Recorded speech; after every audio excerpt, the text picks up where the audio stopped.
Hello à toi, alors en cette période de rentrée, je te propose sur Emoticards un unboxing un peu magique. Je vais te présenter deux pièces de ma collection qui sont assez incontournables et assez étonnantes. Le tarot d'Alice au Pays des Merveilles et l'oracle du Pays des Merveilles qui sont les deux dans le même univers et qui sont vraiment juste extraordinaires. Alors, je te commence le premier par le tarot. Alors, tu vois, il est sorti l'année dernière, celui-là. Il n'y a pas si longtemps que ça, en fait. Il est donc, c'est bien sûr sponsorisé par Disney. Tu retrouves les 78 arcanes et un guide, comme d'habitude. Un boîtier assez exceptionnel, bien qu'il soit petit, tu vois. Donc, c'est aux éditions Hachette. Au niveau du prix, tu es sur un tarif de 25 €. Comme d'habitude, hein, tu peux le trouver en ligne ou en magasin. Quoique en magasin, il commence à se faire plus rare. En ligne, il est toujours dispo. Et donc, à l'intérieur, tu as, comme d'habitude, donc ton boîtier. Hop, mais je voulais te montrer jusqu'où le détail allait hein, chez Hachette. Tu vois, ça c'est juste canon parce qu'on reprend les couleurs en fait du film de Tim Burton cette fois-ci. L'intérieur, tu vois, ils ont été jusqu'au détail de la théière, de tous les symboles qui parlent d'Alice au Pays des Merveilles. Donc si tu aimes le conte, le dessin animé, voire les films, tu vas juste adorer. Et à l'intérieur, donc tu retrouves comme d'habitude le livret. Alors c'est un petit livret, mais assez sympa. Alors, je vais te le faire dans l'ordre, hein, tu vois, donc ça commence comme ça.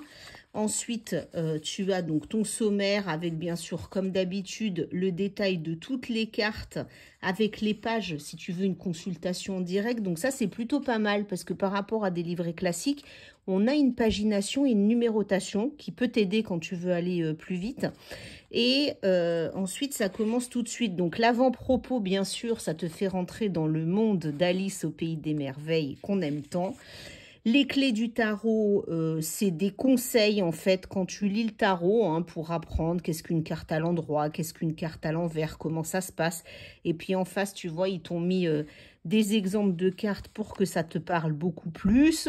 On t'explique les différentes lames parce que effectivement là, tu es sur des suites spécifiques, c'est-à-dire que les suites mineures dans le tarot d'Alice au Pays des Merveilles s'appellent fleur, hérisson, lance et tasse de thé.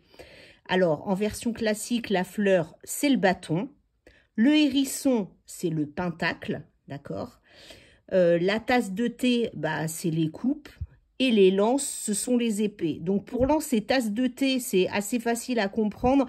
Hérisson, là, ça devient un peu plus complexe, mais bon, par déduction, on arrive à savoir à quelle suite on fait référence. Par contre, je t'accorde que fleur avec bâton, là, c'est un peu plus compliqué. Donc, nécessité vraiment de lire avant parce que tu peux être perturbé, surtout si tu débutes dans ton tirage des arcanes mineurs parce qu'il faut que tu aies bien les correspondances en tête. Donc, ça change rien, d'accord. Tu es quand même sur un respect de la structuration du tarot. Tu es quand même sur les 4 suites mineures liées aux 4 éléments que tu connais. C'est juste que là, ça change de nom. Par contre, contrairement à certains tarots atypiques, tu n'as pas de carte spéciale qui a été rajoutée, d'accord. On est sur un véritable jeu de tarot et de type Rider-Waite-Smith, hein, donc avec des arcanes mineures fortement illustrées.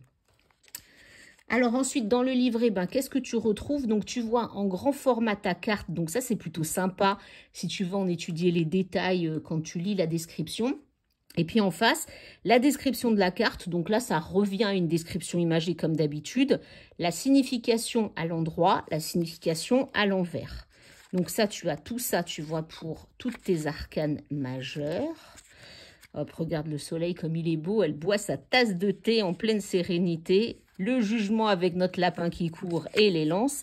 Et donc, tu arrives aux arcanes mineurs. Tu vois encore le respect du détail. Enfin, c'est trop, trop beau. Et là, donc, la suite des fleurs, hein, qui, je te le rappelle, correspond au bâton. Et tu as quand même une explication plus détaillée que tu peux l'avoir dans d'autres livrets avec ta petite carte à côté. Là, on rentre pas dans les descriptions. Par contre, on te donne une signification à l'endroit et à l'envers. Donc, tu as tout ça, suite par suite, d'accord? Et ensuite, ça j'adore, à la fin, tu sais, tu as toujours les tirages proposés, lecture du tarot. Et là, donc, on te donne des conseils pour déjà prendre soin de tes cartes, te préparer à ta lecture, tu sais, faire ton petit cercle énergétique, comment purifier ton jeu, etc. Et après, on te donne des exemples. Et j'avoue que j'ai été assez étonnée et bluffée par les exemples, parce qu'il y en a qui sont connus, hein, et assez classiques, mais là, tu as vraiment des exemples très liés à ce tarot-là. Tu as par exemple le tirage du passe-partout, qui est prévu pour révéler des comportements, des attitudes et des circonstances, tu vois, qui peuvent constituer des obstacles à tes rêves, hein, donc c'est ce qu'ils te disent. Et là, donc, tu as l'exemple imagé, et ça, c'est super, parce que tu sais comment positionner tes cartes avec le numéro de positionnement, et en face, la signification de chaque emplacement, de ce que chaque emplacement va te révéler. Tu as aux trousses du lapin blanc, ça je l'avais fait une fois, très très sympa. Lui, c'est comment suivre son inspiration dans n'importe quelle aventure, tu vois, où elle pourrait t'entraîner en gardant ta passion et ton émerveillement d'enfant. Donc, il est conçu pour t'aider à te reconnecter à ta créativité, ta curiosité, ton imagination, ton enfant intérieur. Je le trouve topissime. En plus, tirage en 4 cartes assez simple avec, comme tu peux le voir, une carte renversée qui te fait quand même un point sur les blocages. Donc, c'est super sympa. Tu as l'énigme du chat de Cheshire. Ben, évidemment, on ne peut pas avoir un tarot d'Alice sans référence au chat. Alors, celui-là, il est bien complexe, mais il est très sympa parce que c'est face à un dilemme, comment choisir? Quelles options j'ai et vers quoi je devrais plutôt me tourner? Donc, tu as vraiment un tirage avec ta problématique, option 1, option 2 et le conseil du tarot. Et enfin, ça finit sur, bien sûr, une description de notre auteur, donc qui est Minerva Seagal, qui est l'auteur donc du jeu aussi L'étrange Noël de Monsieur Jack, que tu connais peut-être, le tarot supernaturel, le tarot du bien-être et tirer le meilleur de vous-même grâce au tarot. Donc tu vois, elle en a fait pas mal et celui-là est vraiment aussi très très bien fait. Et l'illustratrice, on est chez Lisa Vanini, qui est une dessinatrice italienne, diplômée en japonais, qui a décidé de se diriger vers une carrière d'artiste après s'être égarée durant 6 heures sur une montagne sacrée de Kyoto. Donc même l'histoire de l'illustratrice te fait rêver en fait. On est vraiment dans un univers où Disney et Hachette ont tout soigné jusqu'au moindre détail et même dans le choix de son auteur et son illustratrice. Alors maintenant, je suis sûre que tu as très envie de découvrir les cartes. Alors là, le coffret, tu vois, avec le petit cordon bleu satiné, tes cartes comme d'habitude. Je te montre l'intérieur parce que tout est pensé jusqu'au bout du bout. Et dans tes cartes, qu'est-ce que tu retrouves? Voilà, je t'en montre quelques-unes, hein. Donc voilà tes arcanes mineures. Ça, c'est pour la suite de thé, la suite de lance, la suite des fleurs. Ok, donc là, bon, on a encore des lances. J'essaye de te montrer un peu les différentes cartes que tu as. Je vais assez vite, hein. Regarde une arcane majeure, la lune, si c'est pas poétique ça, c'est trop canon. Le soleil, le magicien qu'on adore et on ne pouvait pas choisir autre chose. La suite des fleurs, tu vois, donc on reprend vraiment l'univers d'Alice, hein, les roues de la fortune. Si tu es fan, encore une fois, tu vas adorer. La suite des hérissons, c'est la dernière suite mineure que je ne t'avais pas montrée. Le pendu, qui est notre Alice quand elle tombe au fond du trou. Voilà, je te fais le fou. Bah, quoi de mieux qu'Alice, hein, qui s'engage dans ce nouveau chemin. Le valet de tasse de thé, si tu veux voir un personnage de la cour. Et c'est super parce que ça illustre bien la jeunesse, l'innocence, le côté un peu fougueux et jeune du valet. Donc, je trouve ça super sympa. Après, tu vois, parfois, quand même, tes arcanes mineures sont pas super illustrés, ok? Contrairement à un Rider-Waite-Smith classique, tu vois, le 3 de tasse de thé, tu as plutôt intérêt à savoir ce qu'est un 3 de coupe. Parce que à part 3 tasses de thé, tu n'arrives pas vraiment à savoir où t'es. Le monde, bah, c'est bien sûr Alice qui revient dans le monde réel après son périple. Voilà, je ne vais pas te faire tout le détail parce que je te laisse le découvrir. Il est vraiment étonnant, surprenant. Je te ferai aussi un tirage sur les réseaux pour que tu puisses voir ce qu'on peut faire avec lui. Et juste en recommandation, il est aussi étonnant parce que j'ai fait un tirage avec lui pour lui demander comment je pouvais travailler avec lui. Et tu vas sourire, c'est un ambitieux. Alors vraiment, moi je suis tombée par terre. Il m'a dit qu'il était là pour m'aider dans mes problématiques professionnelles, à avancer sur le chemin de la réussite. C'est pas un sentimental, lui, hein. C'est vraiment un matérialiste, on pourrait dire un roi de denier à lui tout seul. Donc voilà, j'espère que cette démo t'aura plu. Donc comme je te le disais, Tarot d'Alice, c'est chez Hachette, disponible en ligne, hein, Amazon, Fnac, comme d'habitude Cultura. Tu peux aussi peut-être encore le trouver en magasin. Il a été très présent à sa sortie. Moi, je suis tombée dessus par hasard. Et puis après, il a un peu disparu. Donc, mais sur commande, je pense que c'est possible aussi pour toi. Donc ça, c'est le tarot d'Alice au Pays des Merveilles. Et pour compléter, parce que parfois, moi, j'aime bien, dans mes tirages, ajouter une touche d'oracle. Donc, soit je tire l'oracle seul, soit je rajoute à mon tirage de tarot une carte oracle, et là, on a l'oracle du Pays des Merveilles. Alors là, on est dans l'univers, je trouve, si tu aimes Tim Burton, tu es là-dedans, hein, dans des dessins très féeriques. Alors, il est illustré par Jasmine Beckett-Griffith, d'accord? Il est fait par Lucy Cavendish, et celui-ci, tu le retrouves aux éditions Exergue pour 26 €. Mais alors, il fait rêver, et je ne sais pas si tu vois là, mais tu as même des références. Là, tu vois, tu as une référence à Van Gogh, Nuit étoilée de Van Gogh. Donc, tu as même des références artistiques assez poussées.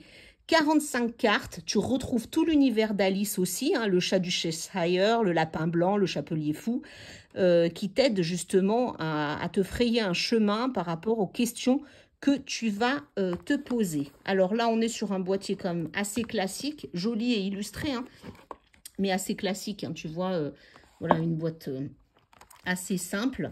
Dedans, tu retrouves le livret Alice au Pays des Merveilles où là, on t'explique en fait en introduction avec une superbe illustration ce que l'oracle te propose de suivre, comment il fonctionne, son univers, comment travailler avec lui, d'accord, avec les différents types de cartes. Quand tu as une carte inversée, comment l'interpréter, comment faire connaissance avec ton oracle, hein, avec le tirage spécifique sur comment tu vas travailler avec lui en fait.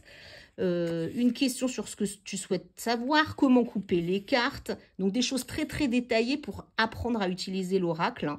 Les différents tirages, donc le tirage à 3 cartes, hein, qui peut être un passé, présent, futur, ok. La croix celtique que tu connais peut-être, elle est très utilisée en tarot, et bien là, avec cet oracle-là, et rien qu'avec lui, tu peux aussi te livrer à une croix celtique, hein. Donc la croix celtique, hein, je te le rappelle, c'est un tirage assez complet pour faire un bilan d'où tu en es, de tes blocages, comment les dépasser, comment les autres te perçoivent, comment toi tu te perçois, quel est le plus gros défi que tu vas devoir travailler et l'issue donc de la situation actuelle. Le terrier du lapin blanc, donc un tirage en forme de U, d'accord. Et là, ça représente, tu sais, le moment où Alice chute dans le terrier, en fait. Et c'est comment faire remonter à la surface une nouvelle sagesse dans ta vie quotidienne. Donc ça, c'est plutôt sympa aussi quand tu veux réilluminer ta vie ou repartir d'un bon pied. De l'autre côté du miroir, alors là, c'est un cercle, hein, de base, hein, qui est utilisé pour le tirage. L'autre côté du miroir révèle ce qui ne peut être ni vu avec des yeux ordinaires, ni expérimenté avec une conscience ordinaire, tu vois. Donc ce tirage met en lumière les aspects cachés de la question, de la situation ou de l'énergie que vous apporterez à la lecture. Voilà, après on te dit comment conclure ton tirage, prendre soin de tes cartes, nettoyer ton environnement, donc ça c'est assez classique.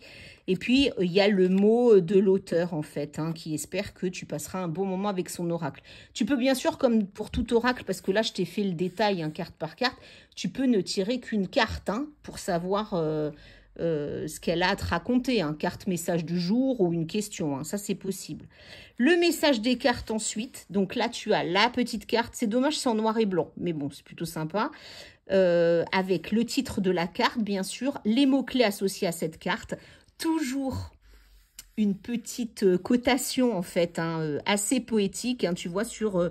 Tous dans l'après-midi doré, elle te dit « Puis soudain, gagnée par le silence, en imagination, elles poursuivent l'enfant rêveuse s'aventurant sur une terre aux merveilles sauvages et inconnues. » Donc tu vois, très très poétique. Ensuite, on te fait l'histoire, dans les temps anciens, hein, à quoi ça fait référence. La divination, avec la phrase type qui t'éclaire sur la guidance. Et si jamais tu es en carte inversée, quelle guidance t'attend. Donc voilà, tu as tout ça, donc... carte par carte, hop, et tu vois, ça va jusqu'au bout des cartes, de tout, et à la fin, tu as la même chose que d'habitude, à propos de l'artiste, à propos de l'auteur, ok, t'as vu, elle fait des choses, enfin, moi, je trouve que c'est juste merveilleux, et puis, on te dit aussi, chez le même éditeur, ce que tu peux retrouver dans le même style. Tu as l'oracle des contes de fées, tu as l'oracle des métamorphes, l'oracle des êtres d'ombre et de lumière, les esprits de la forêt. Donc voilà, en plus, ça te fait référence à la suite. Je le trouve, alors, il est un peu mélancolique, hein, parce que tu vois ces femmes avec ses grands yeux et tout, mais il est merveilleux, je vais te montrer. Alors là, tu vois, les cartes sont dans un petit étui qui est très sympa. Là, au fond, donc, boîtier sans illustration spécifique, mais avec une carte, en fait, hein, qui te donne la référence des différents oracles que tu peux trouver, qui sont dans le même style et bien sûr du même auteur. Alors, je t'ouvre le pochon, parce que je pense qu'il faut que tu découvres un peu ces superbes cartes. Alors, voilà comment elles sont au dos. Et voilà côté recto, tu vois. Donc, à chaque fois, tu as ton numéro, le nom de la carte, hein, avec, pour ta guidance, si tu n'as pas envie ou que tu es un peu pressé d'aller dans le détail et tu veux faire jouer ton intuition, tu as toujours une petite phrase en dessous, tu vois, qui te donne la philosophie de la carte. Donc là, voilà. Vivez votre rêve avec Alice qui s'est endormie. Je veux être une reine avec Alice et le chat. Les croyances. Réveillez-vous. Examinez bien la situation. Tu vois, c'est super poétique et merveilleux. Enfin, moi, je suis une grande fan. Alors, j'adore les contes, j'adore Disney, mais dans le tarot, ça peut être magique d'utiliser ça. Alors, lui, hein, contrairement à mon tarot qui m'a étonnée sur, moi, je suis sur la réussite matérielle, professionnelle, je suis pas sentimentale, etc. Lui, il est beaucoup plus, hein, tu le vois, hein, il est beaucoup plus sur la rêverie, il est beaucoup plus axé développement personnel, introspection. Voilà, donc je t'ai montré, j'espère que je t'ai convaincu, j'espère que tu auras plaisir à aller les tester ou essayer et que cette vidéo t'aura été utile. En tout cas, n'hésite pas à liker pour que je t'en mette plus. Et puis, rendez-vous la prochaine fois pour un autre unboxing. Alors, soit d'un tarot seul, soit tarot et oracle, soit oracle tout seul. Je te laisse dans la surprise. À très bientôt sur Emoticards. Très belle journée à toi.